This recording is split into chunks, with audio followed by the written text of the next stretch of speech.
Good morning students. तो परसों बेटा एलएन का टेस्ट है आपका जो है, तो कोशिश करो जम के लग जाओ। 1 महीना बचा है, फैंस लो काम को जो है पूरी तरह से लग जाओ जो इस मतलब यूं मान लो कि ये महीना तुम्हारी लाइफ का टर्निंग पॉइंट रहेगा जो एक एक दो नंबर से जो सर रुक जाता बेटा जो।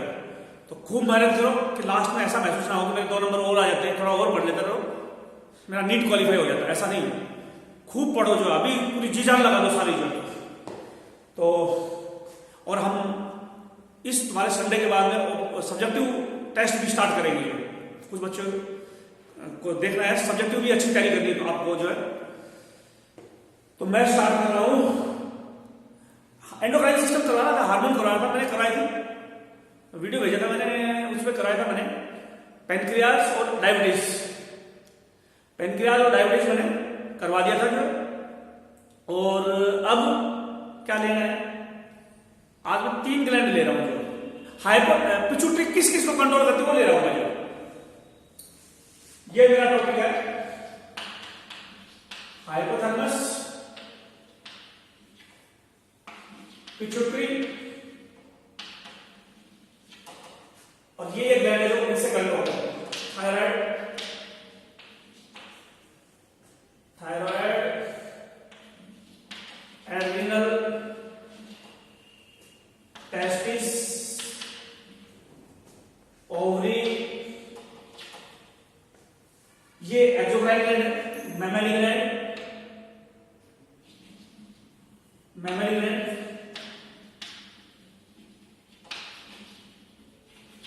और सोमेटिक सेल।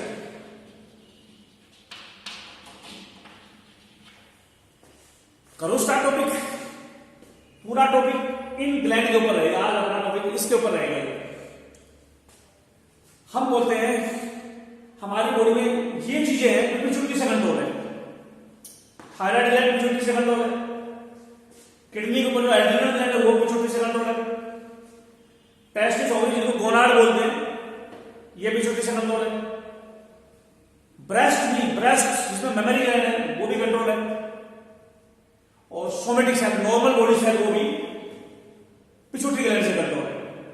ये सारी ग्लैंड पिट्यूटरी ग्लैंड से कंट्रोल है और पिट्यूटरी हाइपोथैलेमस से कंट्रोल है। तो इन सब के बारे में थोड़ा सा बेसिक चीजें देखेंगे हम। थायराइड से जो थायरोक्सिन हार्मोन होता है,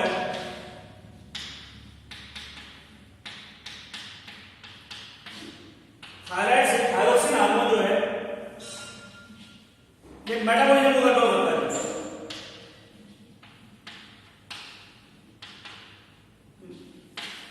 हमारी बॉडी में मेटाबॉलिज्म रिएक्शन को बोल रहे हैं, मेटाबॉलिज्म बताया था ना, जुड़ने वाली रिएक्शन है एनाबॉलिज्म, टूटने वाली कैटाबॉलिज्म, दोनों को मेटाबॉलिज्म बोलते हैं। तो हमारा मेटाबॉलिज्म थायरोक्सिन हार्मोन से कंट्रोल है। पता है हमारी बॉडी में जो रिएक्शन चल रही है कौन कंट्रोल कर रहा है? थायरोक्सिन हार्मोन कंट्रोल कर रहा है। दिन में कितनी एनर्जी हम यूज करेंगे मेटाबॉलिज्म में, वो थायराइड का थायरोक्सिन हार्मोन कंट्रोल करता है। चलो अगर मैं बोलूं मेटाबॉलिज्म को तो कंट्रोल तो ब्रेन के लिए भी जरूरी है थायरोक्सिन हार्मोन जो है। अगर किसी के पास थायरोक्सिन हार्मोन बचपन में कम रहेगा तो दिमाग डेवलप नहीं होगा, जो बहुत आईक्यू कम हो जाएगी अगर थायरोक्सिन हार्मोन नहीं है तो। आईक्यू के लिए जरूरी है मेटाबॉलिज्म के लिए। तो थायराइड का थायरोक्सिन हार्मोन मेटाबॉलिज्म ब्रेन के लिए जरूरी है, किडनी के लिए भी जरूरी है। अच्छा थायराइड हार्मोन कम हो जाए तो क्या बोलोगे? कम हो जाए तो बोलोगे क्रेटिनिज्म और मिक्सोडिमा। मिक्सोडिमा और ज्यादा हो जाए डिजीज हो जाएगी ग्रेव।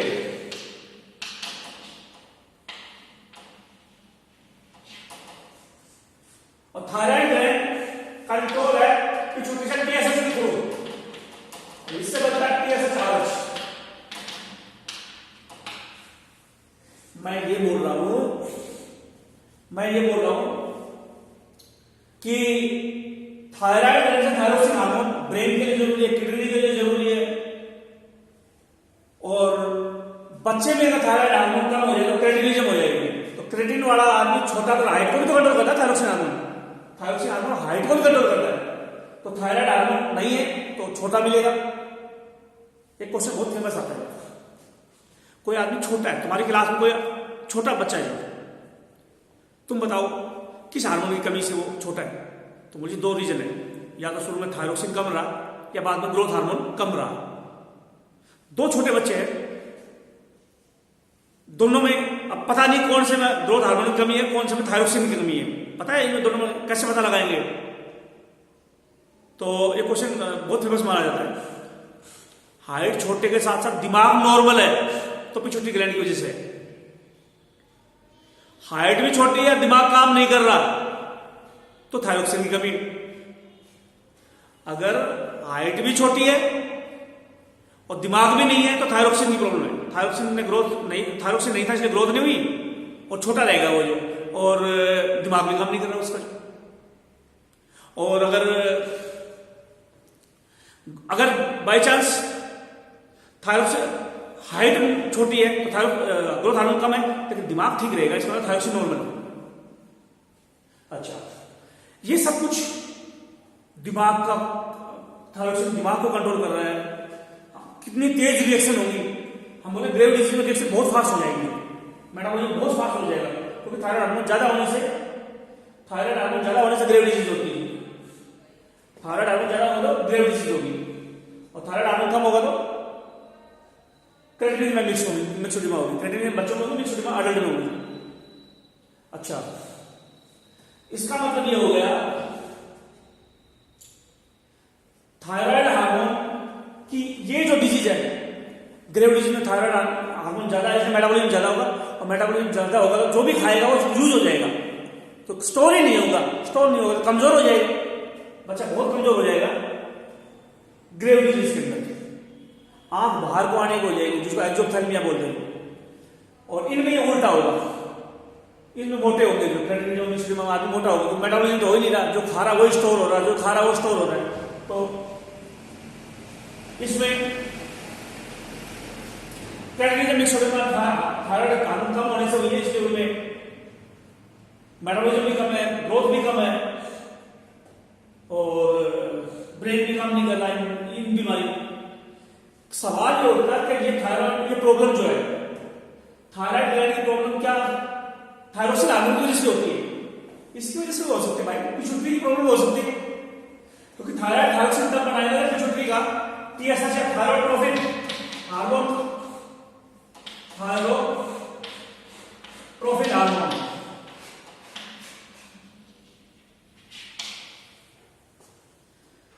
थायराइड ग्लैंड से थायरोक्सिन हार्मोन तब तक नहीं बनेगा जब तक टीएसएच उसको ना बोले। पिट्यूटरी बोलेगी कि थायरोक्सिन हार्मोन बढ़ा, पिट्यूटरी ग्लैंड बोलेगी थायराइड को कि हार्मोन बढ़ा, मेटाबॉलिज्म को कंट्रोल कर। पिट्यूटरी ग्लैंड टीएसएच बढ़ाएगा थायरोक्सिन से, बोलेगा कि अपने हार्मोन बढ़ा। अगर हार्मोन टीएसएच कम ज्यादा है तो थायरोक्सिन भी कम ज्यादा होगा। टीएसएच ज्यादा है तो ये ज्यादा है, टीएसएच कम है तो ये कम है। तो इसका मतलब बॉडी का मेटाबॉलिज्म, ब्रेन वगैरह सिर्फ थायराइड ग्लैंड से कंट्रोल नहीं होता, पिट्यूटरी की वजह से भी हो सकती है। मार्केट में इंजेक्शन मिलते हैं टीएसएच के और थायरोक्सिन के। अगर थायराइड ग्लैंड नॉर्मल हो, टीएसएच नहीं है, तो बाहर से टीएसएच के टैबलेट आते हो दे दो। तो बोले इंजेक्शन क्यों नहीं देते?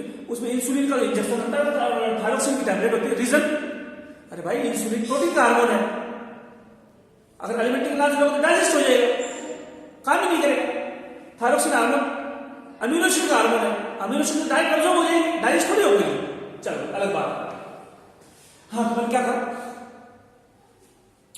मैंने क्या कहा, अगर किसी आदमी में क्रेटिनिन मिक्सोडिमा ये डिजीज है तो मेन तो रेस्पॉन्सिबल है थायराइड ग्लैंड, और हो सकता है कि थायरोक्सिन कम ज्यादा होगा क्योंकि टीएसएच से कंट्रोल है।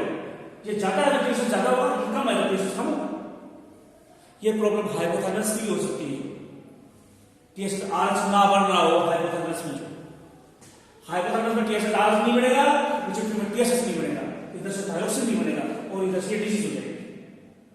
अगर टीएसएच आरएच ज्यादा बढ़ेगा तो यहां से टीएसएच बढ़ेगा, और टीएसएच जो बढ़ेगा वो थायराइड को एक्टिवेट कर देगा, ज्यादा एक्टिवेट कर देगा तो ग्रेव डिजीज हो सकती है। थायराइड की एक्टिविटी पिट्यूटरी से कंट्रोल है, पिट्यूटरी पूरी हाइपोथैलेमस से कंट्रोल है। आरएच का मतलब होता है रिलीजिंग हार्मोन और आईएच का मतलब होता है inhibiting hormone. Releasing hormone, inhibiting hormone, दोनों हार्मोन किससे बनते हैं? रिलीजिंग और इनहिबिटिंग। रिलीजिंग हार्मोन और इनहिबिटिंग हार्मोन जो है किससे बनते हैं? रिलीजिंग हार्मोन और इनहिबिटिंग हार्मोन दोनों हार्मोन हाइपोथैलेमस से बनते हैं। रिलीजिंग इनहिबिटिंग हार्मोन बनाने का काम हाइपोथैलेमस का है। ट्रोफिन हार्मोन का काम पिट्यूटरी का है। जो जैसे थायरोट्रोफिन, थायराइड ग्लैंड को स्टिमुलेटिंग हार्मोन को ट्रोफिन बोलते हैं। थायराइड को स्टिमुलेट करेगा तो क्या बोलेंगे? थायराइड स्टिमुलेटिंग हार्मोन या थायरोट्रोफिन, थायराइड को एक्टिवेट कर रहा है। और टीएसएच को निकलवा रहा है, इसका नाम है टीएसएच-आरएच। तो कुल मिलाकर ये थायराइड ग्लैंड पूरी की पूरी हाइपोथैलेमस पिट्यूटरी से कंट्रोल है। तीनों ग्लैंड नॉर्मल होंगे तब जाके थायरोक्सिन के हार्मोन के नॉर्मल काम होंगे। चलो अब आओ पिट्यूटरी, दूसरी ग्लैंड एड्रिनल पे आओ। एड्रिनल पे आओ, इनको मिटा दो। एड्रिनल पे हार्मोन पिट्यूटरी का काम करता है एसीटीएच।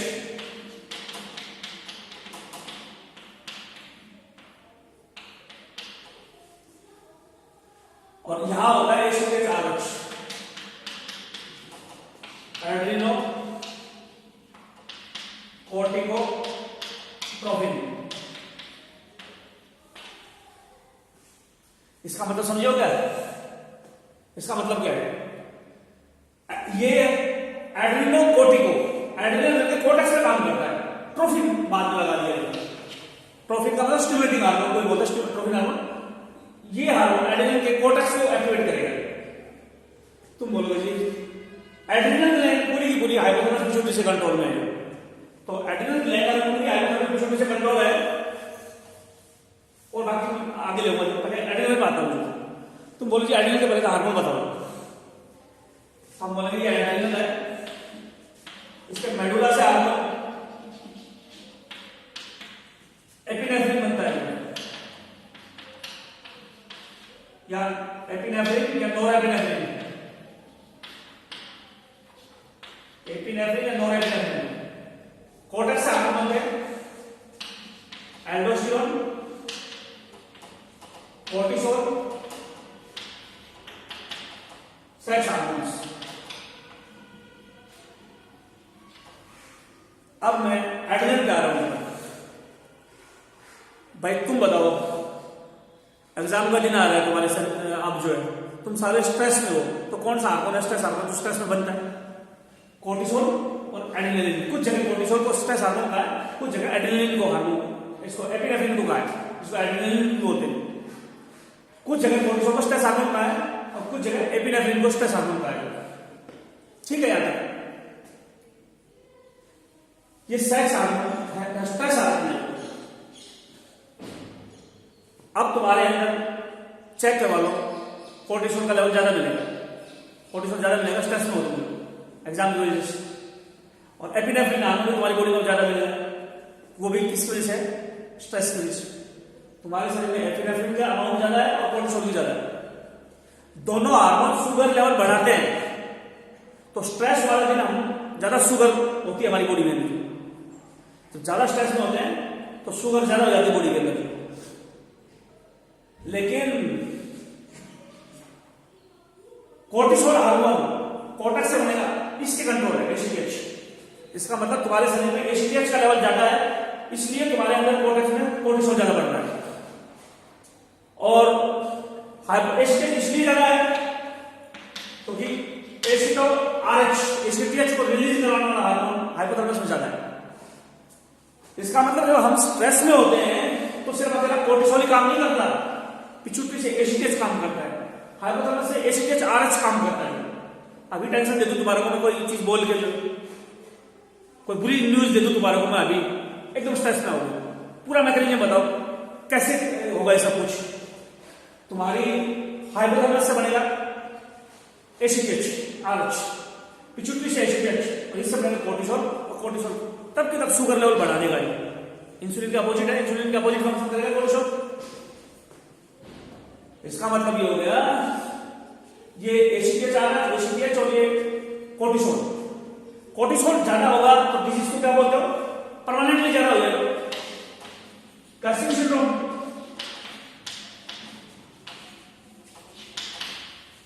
कोर्टिसोल को कोर्टिसोल ज्यादा होने से कर्सिंग सिंड्रोम होती है। अगर किसी को कर्सिंग सिंड्रोम है तो कोर्टिसोल ज्यादा है, ब्लड शुगर बहुत बढ़ जाएगा डायबिटीज की वजह से, और यूरिन में शुगर जाएगा कर्सिंग सिंड्रोम में भी। वरना डायबिटीज में इंसुलिन की कमी से शुगर ज्यादा यूरिन में, यहाँ कोर्टिसोल की कमी से ही शुगर जाएगी यूरिन में, जो कोर्टिसोल ज्यादा होने से। तो इसका मतलब ये हो गया, अगर हम स्ट्रेस में हैं तो कोर्टिसोल काम कर रहा है, एड्रेनलिन भी काम कर रहा है एड्रेनलिन, लेकिन ये तो ब्रेन से कंट्रोल में होता है, ब्रेन मेडुला जो होता है ब्रेन से कंट्रोल होता है, कोर्टेक्स पिट्यूटरी से कंट्रोल होता है। तो इसका मतलब कोई भी बैड न्यूज आई, दो तरीके से बॉडी में इफेक्ट डालेगी। एक तो इधर के हार्मोन बढ़ते आएंगे, ये बढ़ेगा ये बढ़ेगा ये बढ़ेगा, कोर्टिसोल बढ़ेगा, और दूसरा सीधा मैसेज आएगा मेडुला के पास, एड्रेनलिन या एपिनेफ्रिन बढ़ेगा, और तब तक बॉडी में चेंज आ जाएगी स्ट्रेस के अंदर। तो बॉडी का स्ट्रेस हार्मोन जो है ये कोर्टिसोल है, और ये इस तरह से कंट्रोल है। एसीटीएच पिट्यूटरी में अगर एसीटीएच नहीं बनाएगा तो कोर्टिसोल नहीं बनेगा, और एसीटीएच आरएच नहीं बनेगा तो ये नहीं बनेगा। सारी ग्लैंड के ऊपर सारी ग्लैंड मिलकर काम कर रही है। और ये तो पता ही है, एंटी एलर्जी का हार्मोन है कोर्टिसोल, एलर्जी को रोकता है, इम्यूनोसप्रेसेंट भी है। अगर किसी को ऑर्गन ट्रांसप्लांट करवाना है तो क्या करो, किसी को ऑर्गन ट्रांसप्लांट कराना तो इम्यूनोसप्रेसेंट ड्रग्स दी जाती है ऑर्गन ट्रांसप्लांट करने से पहले। तो मैं ज्यादा डिस्कस करूंगा नहीं इसके बारे में, तो मैं बेसिक चीज ले रहा हूं जो फिलहाल नहीं हो जाए तो इम्यूनोसप्रेसेंट ड्रग्स भी है कोर्टिसोल, एलर्जी को ठीक करती है, इन्फ्लेमेशन को ठीक करती है। चलो, एल्डोस्टेरोन सोडियम के लेवल को इंक्रीज करता है, ये मोस्टली राज सिस्टम के थ्रू कंट्रोल है, renin angiotensin aldosterone system. Kidney में एक्सक्रीटरी सिस्टम पढ़ते हो, renin angiotensin aldosterone system. Kidney से रेनिन बनता है, लीवर से एंजियोटेंसिन, और एंजियोटेंसिन के बाद में सोडियम अब्जॉर्ब करा जाता है, एंजियोटेंसिन सोडियम अब्जॉर्ब कराते हैं, सोडियम का लेवल बढ़ जाता है एल्डोस्टेरोन से।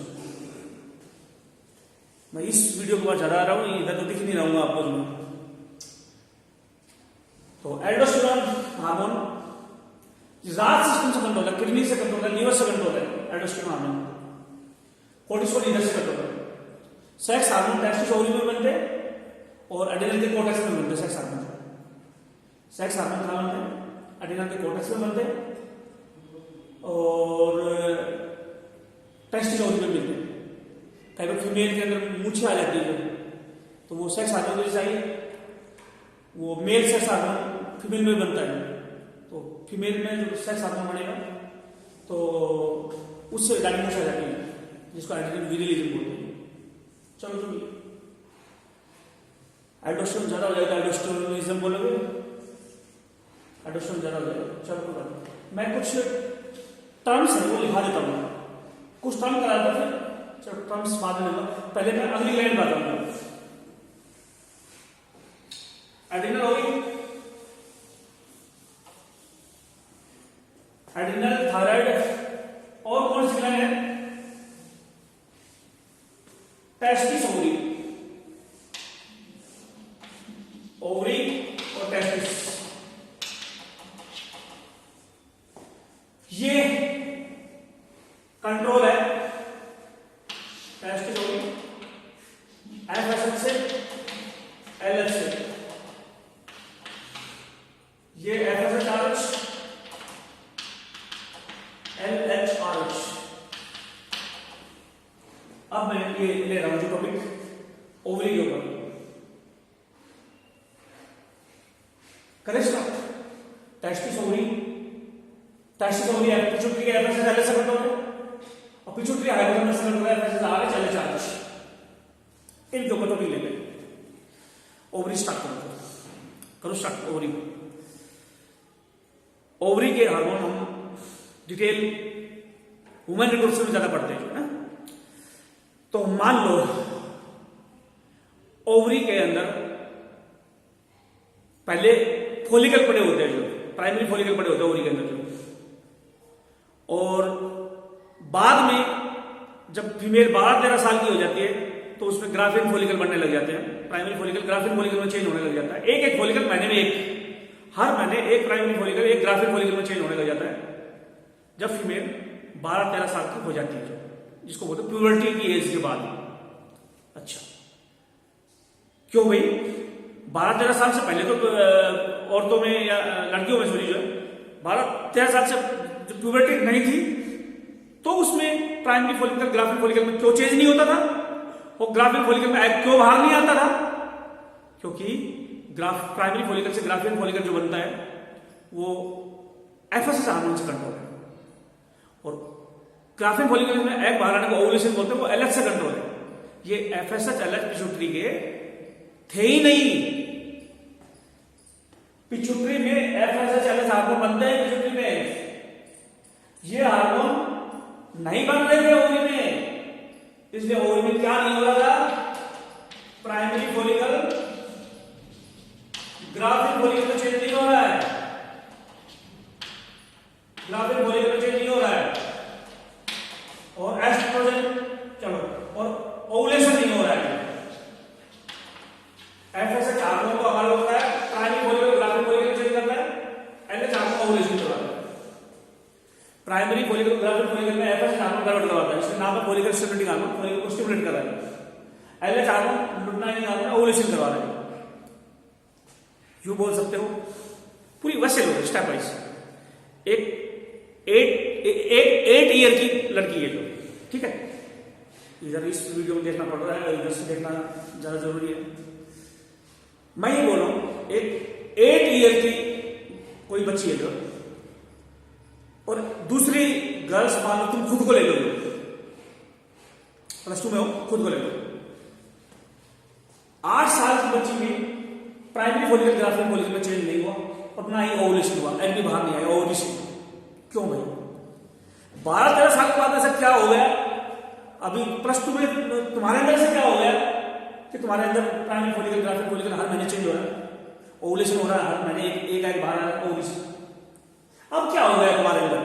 तुम बोलोगे कि पहले हमारे अंदर एफएसएच एलएच हार्मोन नहीं थे जो है पिट्यूटरी के, तुम्हारे अंदर पिट्यूटरी के एफएसएच एलएच हार्मोन नहीं थे, इसलिए ना ओवुलेशन होता था ना फोलिकुलोजेनेसिस होती, फॉलिकल बनने को फोलिकुलोजेनेसिस बोलते हैं।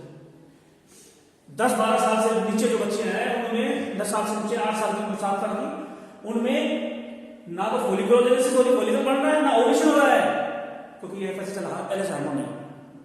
एलएच ओवुलेशन कराता है, एफएसएच फोलिकुलोजेनेसिस कराता है। क्यों भाई? पिट्यूटरी क्यों काम नहीं कर रही है? क्योंकि पिट्यूटरी हाइपोथैलेमस से कंट्रोल है, और हाइपोथैलेमस से एफएसएच एलएच नहीं बन रहे, एफएसएच एलएच नहीं बन रहे। कब नहीं बन रहे एफएसएच एलएच? 12 प्यूबर्टी से पहले नहीं बन रहे।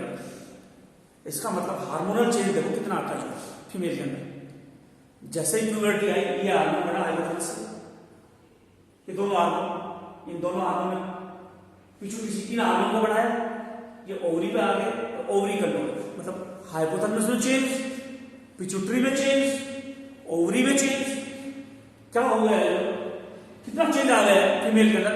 एकदम हार्मोनल चेंज होने के बाद पूरी लाइफ चेंज हो जाती है जो फीमेल की, जो है ये सब कुछ हार्मोनल चेंज की वजह से, हाइपोथैलेमस से ये सारे हार्मोन पहली बार बनने लगे। और प्राइमरी फॉलिकल से ग्राफिन फॉलिकल बनेगा तो फॉलिकल बनाएगा hormone oestrogen.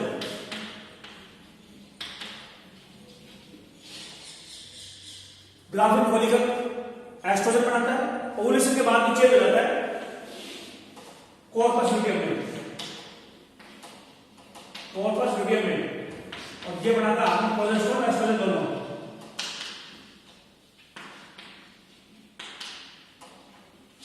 Follicle hormone ovulation से पहले हार्मोन बनता है एस्ट्रोजन, एस्ट्रोजन हार्मोन बनाता है फॉलिकल्स, और ओवुलेशन के बाद जो फॉलिकल उसको ग्राफिन फॉलिकल को ओवुलेशन के बाद क्या बोलेंगे? कॉर्पस ल्यूटियम, और कॉर्पस ल्यूटियम से क्या बनेगा? एस्ट्रोजन प्रोजेस्टेरोन दोनों बनते हैं। इसका मतलब ये हो गया, पहले एस्ट्रोजन का फंक्शन क्या क्या बोलते हैं? सेक्सुअल डिजायर, सेक्स के प्रति जो फीमेल में डिजायर इच्छा होती है वो एस्ट्रोजन हार्मोन की वजह से होती है, सेक्सुअल डिजायर। इसके अलावा ब्रेस्ट बनने में भी कुछ रोल एस्ट्रोजन का है, और यूट्रस को भी ठीक ठाक मेंटेन करके रखता है एस्ट्रोजन हार्मोन जो है। ब्रेस्ट बंडिंग, सेक्सुअल डिजायर, ये सब एस्ट्रोजन से कंट्रोल।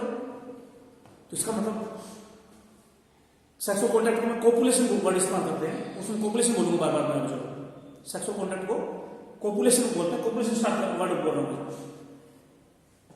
फीमेल जो है 8 साल से पहले अगर उसमें कोपुलेशन हो तो सेक्सुअल डिजायर नहीं होगी फीमेल में। फीमेल में 8-7 साल की ब्रेस्ट भी नहीं होती है।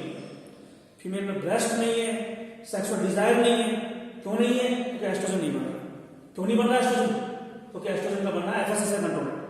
एफएसएच फॉलिकल ग्रो करेगा तो एस्ट्रोजन बढ़ेगा, और एलएच नहीं है इसलिए ओवुलेशन में तो बच्चा पैदा नहीं हो सकता है। जो 8-7 साल के बच्चे जो होते हैं उनमें बच्चा पैदा नहीं हो सकता क्योंकि उनमें एफएसएच एलएच नहीं है, इसलिए हाइपोथैलेमस एफएसएच आरएच एलएच नहीं है उन बच्चों में। और पिट्यूटरी ये नहीं है, ये नहीं है, तो ये नहीं हो रहा, ओवुलेशन नहीं हो रहा। ओवुलेशन नहीं होगा तो बच्चा कैसे हो सकता है फीमेल और ओवुलेशन नहीं हो रहा। और एस्ट्रोजन नहीं है तो ब्रेस्ट कैसे आएगी? तो एकदम प्यूबर्टी आते साथ ये हार्मोन बनेगा, ये हार्मोन बनेगा, ये बनेगा, और एकदम ब्रेस्ट आ जाएगी, सेक्सुअल डिजायर आ जाएगी, सारा चेंज आ जाता है फीमेल की बॉडी के अंदर, पूरी फीमेल में चेंज आ जाता है। तुम बोलोगे कि थोड़ा सा हमारे को एस्ट्रोजन प्रोजेस्टेरोन के बारे में और बताओ। ओवुलेशन से पहले एस्ट्रोजन बनता है और ओवुलेशन के बाद में एस्ट्रोजन प्रोजेस्टेरोन दोनों बनते हैं।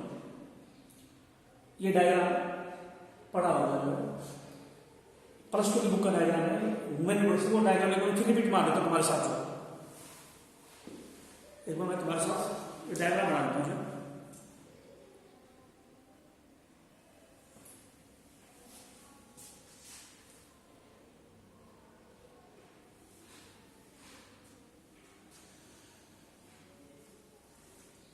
तो डायग्राम बना देता हूं।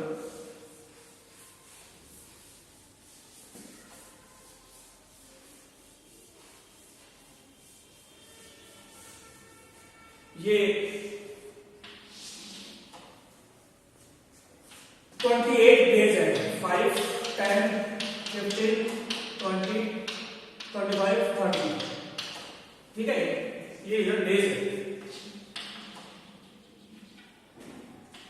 इधर क्या है, इधर यहां मेंसेस स्टार्ट हो गया,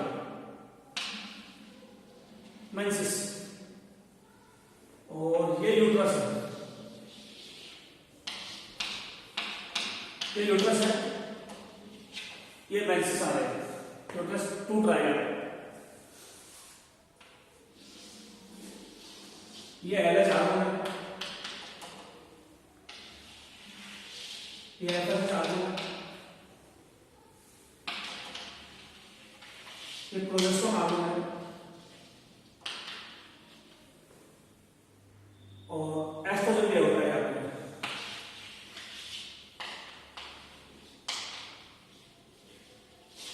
तुम बोलोगे समझ में ना आया क्या डायग्राम बना है, मैं इसको अपने हिसाब से लेता हूं, सुनो कैसे।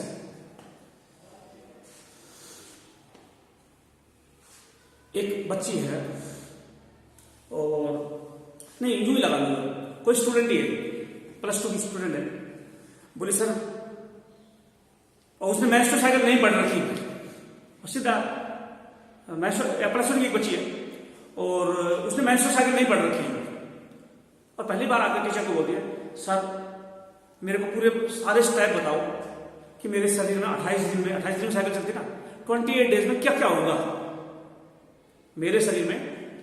28 मैं उधर देख रहा हूं, उधर भी एक वीडियो बन रहा है, इधर भी बन रहा है, तो मैं ये बोल रहा हूं 28 डेज में कोई लड़की आके बोलते सर आप बायोलॉजी चलो, मेरे शरीर में 28 डेज में क्या क्या होता है सारा बताओ, मेंस्ट्रुअल ओवरी में क्या चेंज आता है, हाइपोथैलेमस में क्या चेंज आता है, पिट्यूटरी में क्या चेंज आता है, क्योंकि मेंस्ट्रुअल साइकिल इनसे कंट्रोल है, हाइपोथैलेमस, पिट्यूटरी और ओवरी से। यूट्रस अफेक्ट हो रहा है, इसलिए ऊपर हार्मोन है हाइपोथैलेमस के, पिट्यूटरी के, ओवरी के, और इधर यूट्रस दिखाएगा, सारे लिंक है, पूरा यूट्रस की एक्टिविटी कंट्रोल है हाइपोथैलेमस और पिट्यूटरी से। हाइपोथैलेमस और पिट्यूटरी का हार्मोन है वो भी, और ओवरी का हार्मोन है वो भी यूट्रस की थिकनेस को डिसाइड यूट्रस कितना ठीक होगा जी? तुम बोलोगे उसको ढंग से बताओ थोड़ा सा। वो प्लस वन स्टूडेंट आते बोले सर मेरे अंदर क्या क्या हो रहा है सर ये बताओ। तो मैं ये बोलूँगा आज डेट कितनी रियल डेट क्या है? 1 2 3 4 है, 4 तारीख। उस बच्ची ने आगे लगा सर मेरे को 1 तारीख से 4 तारीख तक मेंसेस आए थे। मेंसेस, ये मेंसेस सुना है मेंस्ट्रुअल साइकिल 28 दिन में कंप्लीट होती है, 28 डेज में। बताओ सर क्या क्या होगा मेरे शरीर में डे वाइज बताओ। तो उस लड़की क्या बोलोगे तुम कि भाई प्राइमरी फॉलिकल ग्राफिन फॉलिकल में चेंज हो जाएगा 14 डे तक। यहां तक ये प्राइमरी फॉलिकल है, ये ग्राफिन फॉलिकल है। मेंसेस जब खत्म हुए पहले दिन प्राइमरी फॉलिकल था, मेंसेस खत्म होने के बाद, और वो 14 दिन में ग्राफिन फॉलिकल में चेंज हो गया। ग्राफिन फॉलिकल बड़ा फॉलिकल होता है, कैविटी भी होती है काफी सारे, जिसको एंट्रम होती है। प्राइमरी फॉलिकल में सिंगल मेम्ब्रेन होती है जो सेल में। अच्छा, प्राइमरी फॉलिकल से ग्राफिन फॉलिकल बन गया है तो क्या बोलेगा उस लड़की को बेटा अभी मेंसेस गई है तो 1 तारीख से 14 तारीख तक अब तुम्हारे अंदर क्या होगा? प्राइमरी फॉलिकल किसमें चेंज होगा? ग्राफिन फॉलिकल में चेंज होगा। प्राइमरी फॉलिकल ग्राफिन फॉलिकल में चेंज होगा 14 तारीख तक। बेटा तेरे अंदर पहले 14 दिन एस्ट्रोजन हार्मोन बहुत बनेगा। मेंसेस 10 दिन ही हुए, 4 दिन तो मेंसेस थे। 14 तारीख बेटा आज 4 तारीख है, आज से लगा लो और 14 तारीख तक क्या क्या चलेगा तुम्हारे अंदर? फॉलिकल बनेगा प्राइमरी से ग्राफिन फॉलिकल। एस्ट्रोजन बहुत ज्यादा होगा तुम्हारे अंदर। तो एस्ट्रोजन हार्मोन ज्यादा होता है पहले, ओवुलेशन से पहले भी एस्ट्रोजन ज्यादा होता है। क्यों होता है? क्योंकि एफएसएस हार्मोन ज्यादा होता है, पहले 14 दिन तक बढ़ता जाता है, एफएसएस से फॉलिकल ग्रो करेगा, उससे एस्ट्रोजन ज्यादा बनेगा। चलो फिर बोलेंगे सर 15 तारीख को क्या होगा मेरे अंदर? मैं बोलूंगा 15 तारीख को आपके अंदर होगा ओवुलेशन। ग्राफिन फॉलिकल से एग निकलेगा। सर वो ओवुलेशन क्यों होगा? एफएसएस एलएच का सर्च, एलएच सर्च मेनली होता है। एफएसएस तो बुक में बता दिया एफएसएस क्यों यहाँ पर ज्यादा दिखा गया, मेन तो एलएच आता है जो ओवुलेशन कराता है। बोला ये 14 दिन 14 डे बोला बहुत ज्यादा एकदम एलएच का लेवल बढ़ेगा और ओवुलेशन होगा। फिर लड़की बोली कि सर मैं अगर मेरी +1 की एज में शादी कर दी जाए तो मेरे से बच्चा होगा क्या? मेंसेस से कितने दिन तक बच्चा ना होने के चांस है? हम बोलेंगे जो है सबसे ज्यादा चांस बच्चे होने के अगर पॉपुलेशन 14th डे हो। 14th डे अगर पॉपुलेशन या सेक्सुअल कॉन्टैक्ट हुआ है, 14th डे अगर सेक्सुअल कॉन्टैक्ट हुआ है तो उस दिन एग मिलेगा और बच्चे होने के चांस ज्यादा है। अच्छा, फिर बोले कि सर 14th डे ओवुलेशन हुआ उसके बाद क्या चला मेरी बॉडी में? हम बोलेंगे ओवुलेशन के बाद में 14 तारीख से 28 तारीख तक, 14 से 28 तक आपके अंदर क्या ज्यादा होगा? प्रोजेस्टेरोन हार्मोन ज्यादा होगा। 14 से 28 तारीख के बीच में प्रोजेस्टेरोन हार्मोन बहुत ज्यादा होगा। एस्ट्रोजन भी होगा, प्रोजेस्टेरोन भी ज्यादा होगा क्योंकि उसको कॉर्पस लुटियम होता है 14 दिन तक। तो 28 दिन हो गए, पहले 4 दिन तो मेंसेस आए, 14 तारीख तक एस्ट्रोजन भी बढ़ रहा है फॉलिकल से, एफएसएस भी बढ़ रहा है। 14 डे को तीनों हार्मोन बढ़ा दिए, एफएसएस एलएच एस्ट्रोजन। और ओवुलेशन होने के बाद बोलो कि 14 दिन तक बेटा आपके अंदर 10 दिन तक तो फॉलिकल होते हैं और 14 दिन तक कॉर्पस लुटियम होता है ओवरी के अंदर। क्योंकि कॉर्पस लुटियम जो होता है ओवरी के अंदर वो 14 दिन तक रहता है, 14 से 28 तक। बोले सर मेरा कॉर्पस लुटियम खत्म हो जाएगा, क्या हो जाएगा? मेंसेस स्टार्ट हो जाएगा क्योंकि मेंसेस को रोकने वाला हार्मोन प्रोजेस्टेरोन है। कॉर्पस लुटियम में मेंसेस नहीं आएगी, कॉर्पस लुटियम नहीं है तो मेंसेस नहीं आएगी, और कॉर्पस लुटियम है तो मेंसेस स्टार्ट हो जाएगा। तो बोले कि 14 दिन तक कॉर्पस लुटियम रहेगा, प्रोजेस्टेरोन रहेगा, मेंसेस नहीं आएंगे। और जैसे ही कॉर्पस लुटियम खत्म, प्रोजेस्टेरोन खत्म, मेंसेस स्टार्ट। तो बोले कि मेंसेस प्रेगनेंसी तो नहीं आती। जब हम प्रेग्नेंट होते हैं तब तो मेंसेस नहीं आती, तब हम बोलते हैं प्रोजेस्टेरोन पूरे महीने बनता है, 9 महीने तक प्रोजेस्टेरोन बनता है। अगर फीमेल प्रेग्नेंट है तो कितने महीने तक बनेगा प्रोजेस्टेरोन हार्मोन? प्रोजेस्टेरोन हार्मोन जो है 24 दिन तक बनेगा फीमेल के अंदर। 24 डे के लिए प्रोजेस्टेरोन हार्मोन बनेगा, पूरे 9 महीने के लिए प्रोजेस्टेरोन बनेगा। तो 9 महीने तक मेंसेस नहीं है, मेंसेस एक बच्चे बाहर आ जाएगा उसमें से। तो प्रोजेस्टेरोन हार्मोन अगर ज्यादा रहेगा तो यूट्रस टूटेगा नहीं, मेंसेस नहीं आएंगे। मार्केट में प्रोजेस्टेरोन की टैबलेट नहीं मिलती, चलो छोड़ो। पिट्यूटरी हाइपोथैलेमस गए हैं भाई, पिट्यूटरी के एफएसएच हार्मोन देखो क्या कर रहे हैं यहाँ पे। एफएसएच का लेवल दोनों का 14 डे में बहुत ज्यादा है। एस्ट्रोजन ज्यादा दिखाया मैंने पहले 14 डे, और अगले 14 डे पर प्रोजेस्टेरोन एस्ट्रोजन दोनों ज्यादा दिखा दिया।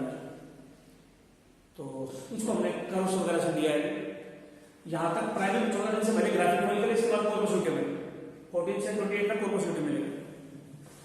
तो मैं कोई टॉपिक नहीं करा, मैं रिवीजन करा रहा हूँ जो है। तुम बोलोगे कि इसको बोल रहे हो भाई, मैं रिवीजन करा रहा हूँ, मैं तो पढ़ा थोड़ी रहा हूँ, धीरे धीरे पढ़ाऊँ आपको। मैं तो बेसिक चीजें जो दे रहा हूँ, जो आपकी जो है ये जो रिवीजन करा रहा हूँ बेसिक चीजों वाली। चलो, हाइपोथैलेमस और पिट्यूटरी ने ओवरी को कंट्रोल कर लिया, एड्रिनल को कंट्रोल कर लिया, थायराइड को कंट्रोल कर लिया। पहले कुछ टर्म आते हैं, वो टर्म निकाल देता हूं मैं, जो है कुछ टर्म आएंगे।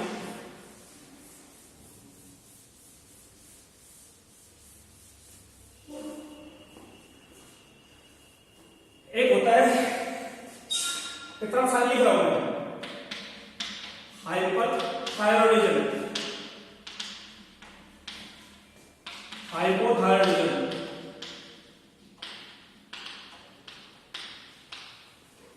Hyper parathyroidism, hypo parathyroidism, hyper adrenalism, hypo adrenalism, hyper calcaemia, hyper kalaemia, hypo लगा देंगे में।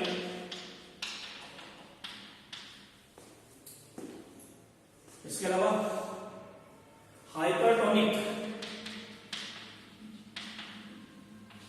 हाइपोटोनिक,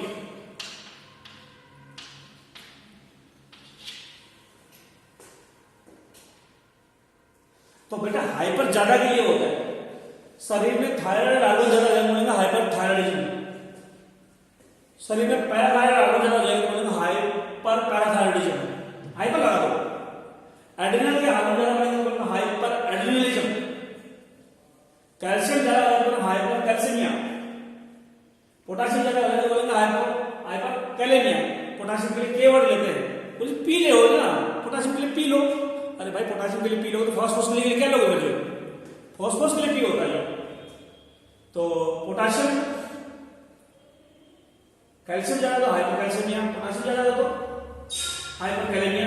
पोटाशियम पी होना चाहिए लेकिन के कैलेमिया की वजह से। और कंसंट्रेशन ज्यादा हो तो हाइपरटोनिक बोलते हैं। और ये सारी चीजें कम होती है हाइपो लगा देगा। हाइपो मतलब कम, थायराइड हार्मोन कम, पैराथायराइड कम, एड्रिनल कम, ये सारे, पोटाशियम कम, कैल्शियम कम। तो कुछ कम की है। इसके अलावा और हार्मोन कौन से हैं इसके हाइपोथैलेमस पिट्यूटरी के? और हाइपोथैलेमस पिट्यूटरी का हार्मोन बता रहे हैं ना,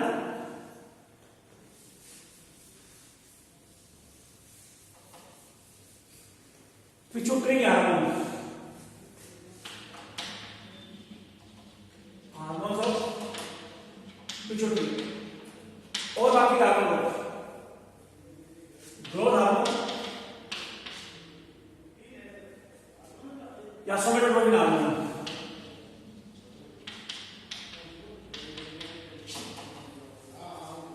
भाई ग्रोथ हार्मोन को हमने कहा है सोमेटोट्रोपिन हार्मोन का, ग्रोथ हार्मोन को डायरेक्ट पिट्यूटरी दूसरी एंडोक्राइन ग्लैंड को नहीं कंट्रोल करती, डायरेक्ट सेल को भी कंट्रोल कर सकती है। जो हमारी जितनी भी सेल है सारी पिट्यूटरी से कंट्रोल है। बोलो जी हार्मोन अब तो नहीं बन रहा होगा आपके अंदर, मेरी तो ग्रोथ रुक ली बेटा, तो मेरे अंदर बोन वगैरह में तो वर्क करेगा नहीं, मेरी बोन जितनी बढ़ ली वो बढ़ ली। जो बच्चा तुम प्लस वन प्लस टू में हो, तुम्हारे अंदर ग्रोथ हार्मोन बहुत ज्यादा है, पिट्यूटरी का हार्मोन शरीर में फैला हुआ बुरी तरह से, और हर सेल का सेल डिवीजन इंक्रीज कर रहा है तुम्हारी बॉडी के अंदर।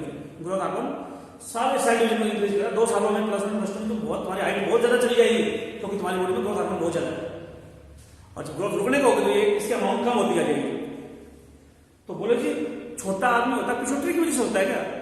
उसकी ग्रोथ हार्मोन तो पिट्यूटरी से बनता है ना। हाइपोथैलेमस भी कंट्रोल करती है। इसके लिए GHRH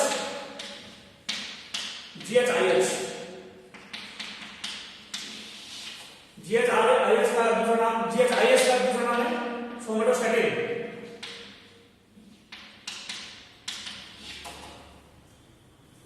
सोमेटिक सेल का काम कर रहा है ये हार्मोन, इसलिए इसका नाम है सोमेटोट्रोपिन।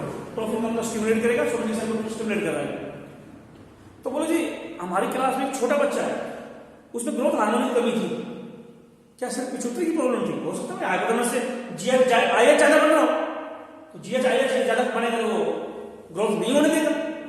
चलो भाई बोलो ये क्लास में बहुत लंबा भी है, क्या ग्रोथ हार्मोन ज्यादा है? क्या पिट्यूटरी ज्यादा बना रही है हार्मोन? ना, हो सकता है कि ग्रोथ हार्मोन ज्यादा होने की वजह से ये GHRH ज्यादा बन रहा हो।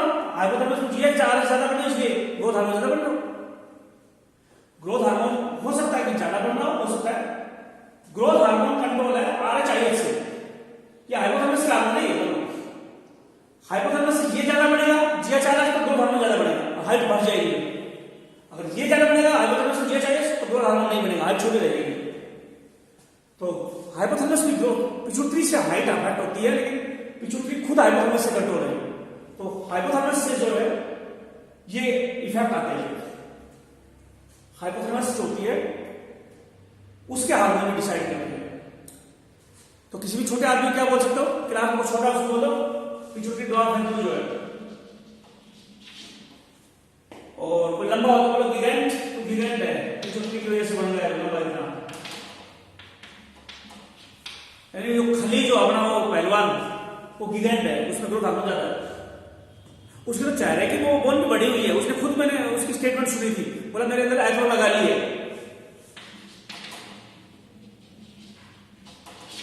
तो खली है उसके हाथ देखो कितने लंबे, चेहरा देखो कितना लंबा, हाइट भी ज्यादा है। हाइट ज्यादा हो तो गिगेंट बोलते हैं, और चेहरे की बोन बढ़ जाए, हाथ बढ़ जाए तो क्या बोलते हो? एथ्रोमेगाली बोलते हैं। तो खली में एथ्रोमेगाली कंडीशन है।